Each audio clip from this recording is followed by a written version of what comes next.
The United States has imposed preliminary anti-dumping duties on the import of hot-rolled coils from 4 countries. Rusal changed the currency of settlement of loans. China is not satisfied with weak demand in the metal market. This and other metal market news in the weekly review of Metal News. The program is created with the technical support of the Techenergoprom Group. The United States Department of Commerce has announced the preliminary results of an administrative review of anti-dumping duties for certain types of hot-rolled steel from Japan, South Korea, Australia and Turkey. At the preliminary stage of the investigation, the DOC determined that exporters from the indicated countries were selling products at a lower price. As a result, anti-dumping duties should be imposed on this material. The highest level of anti-dumping duties was set for BlueScope Steel, Australia, on the basis of unfavorable conclusions from the facts. BlueScope has failed to provide requested information and has failed to cooperate by not acting to the best of its ability to comply with the request for information from Commerce in this review.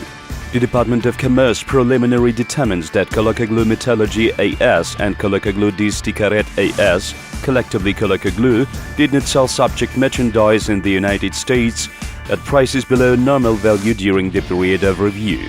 It is expected that the final results of the investigation will be announced no later than 120 days after the date of publication of the preliminary results.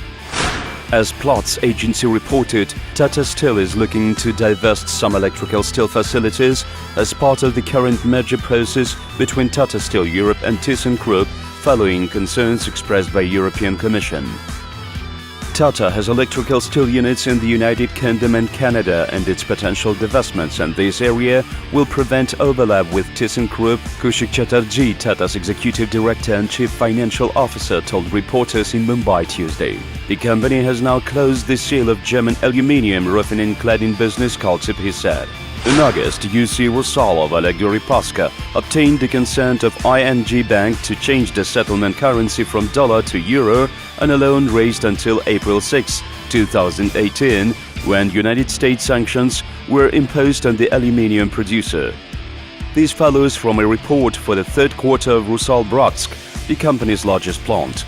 ING is a loan agent under a pre-export financing agreement of May 24, 2017 for up to $2 billion.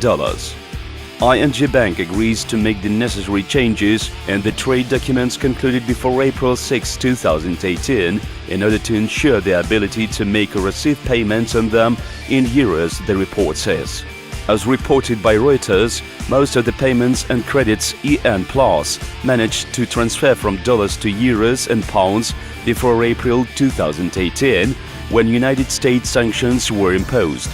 According to a source from RBC, who participated in the preparation of the Repasca structure for the sanctions, it was much easier to transfer EN Plus payments to other currencies than UC Rusal's trading and procurement transactions worldwide. As RBC wrote earlier, the term of UC Rusal's annual contract for the supply of aluminium to foreign consumers ended on October 1st.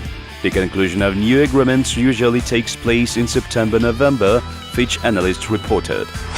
According to analysts from a Chinese specialized source, the Chinese metallurgical complex in general and the spot market for steel billets in particular felt the corrosive effect of slow demand. Moreover, it is possible to speak not of local softening, but of weak fundamental factors that will act for at least the next 2 weeks. At the beginning of the current working week, the contract for rebars 1901 on the Shanghai Futures Exchange lost almost 3%. The contract for hot-rolled steel fell by 1.4%, for iron ore by almost 1%, despite the outwardly energetic trend last week. In the most important for the entire complex for ferrous metallurgy in China, the Tanshan district in Hebei province, during morning trading, the spot prices for billet managed to win back 20 yuan per ton to 3,680 yuan per ton ex-works after a failure of 140 yuan per ton last week. You are watching Metal News review for the week. Indicative prices for the reporting week look like this.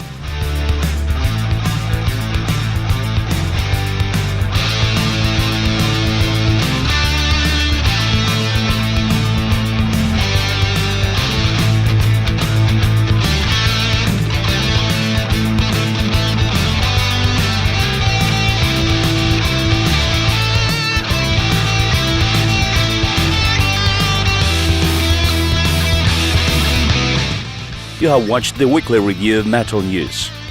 Your subscription to the channel and clicking on the bell will allow you to be aware of the main events of the total metal market every week.